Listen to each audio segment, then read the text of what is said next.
What is going on, Atlanta Falcon fans, man? Y'all know what it is. Your boy, Antoine Smith stopping in right quick. Give y'all a quick reaction to a segment I saw on Pro Football Talk yesterday. They got talking about Kevin Stefanski and how the Falcons are not that far away in so many words. You know, it's a quick fix, as they said. But one name that came up in the conversation about the quarterback position, well, I'm not gonna spoil it for y'all. I just let y'all listen for y'all I think self. at some point, though, the quarterback position will keep them from going as far as they can. And that's why I'll reiterate what I said last week when we talked about their quarterback competition. Their starter for next year probably isn't on the roster. Maybe And I not. would be surprised if they haven't already begun the process of figuring out what they're going to do when March rolls around and there's opportunities to sign free agents, trade for someone, draft someone. But you got a quarterback now who was an MVP, who Yeah. was the highest paid guy in football, who's in charge of the football operation. He's going to want to have a quarterback there that reminds him of himself, plays like Well, he did, here's restores what the Falcons had when he was there. here's the thought that I come to a little bit. Then you hear me out, but you're totally right. And after I say this too, I want you like not that you have to pick it hard line, but like I want to know what's your gut tell you who's going to win the NFC South. Okay, because it is close. Carolina's going to be good. Tampa, we know, is going to be right there too. New Orleans will be improved. We just talked about Atlanta. Here's my thought about your little quarterback thing you just said, though.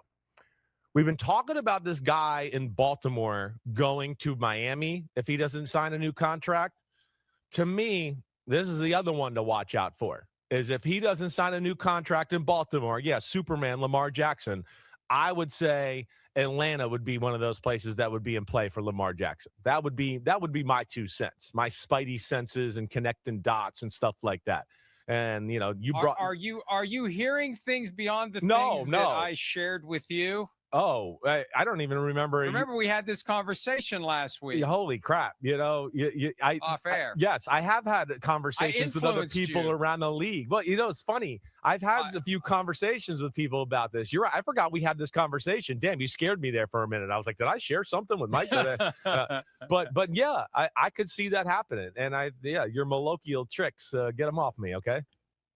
Now, don't get me wrong, and let's go back and dissect this. And I just clipped out the one part that I needed, but in the beginning of this segment, they did say that this could be a quick fix for the Falcons, and I agree because they were 8-win team last year with a lot of talent. A lot of that talent came back. Now they have lost Jalen Walker for the year.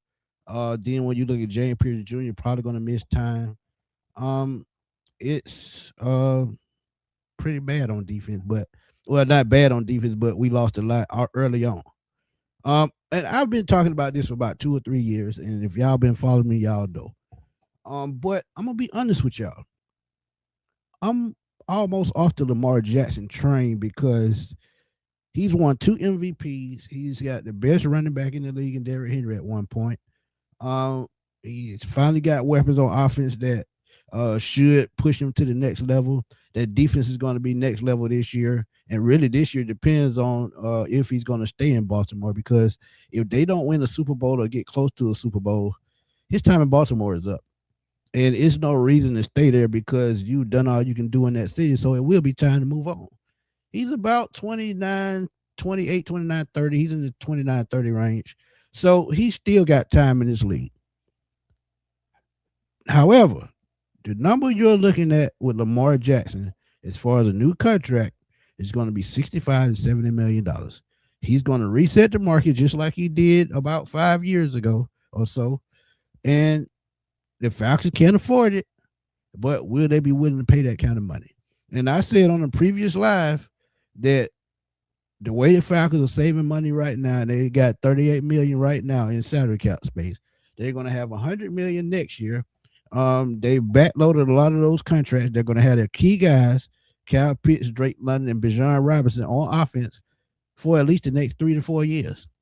And adding Lamar Jackson sounds good, and it's going to put butts in seats. But can he be that quarterback to get the Falcons over the hump? That yet to be seen. Now, I talk a lot about I wish I could have seen Julio and Mike Vick on the same team. This would make up for that because you would have, Mike Vick and Julio Jones, I think this will make up for that. But John Robinson and Lamar Jackson will be super electric. Then you add a versatile tight end in Kyle Pitts and a red zone machine like a Drake London. This offense will be dynamic, true enough. But is he that quarterback to get the Falcons over the hump? That would be the only question that I would have.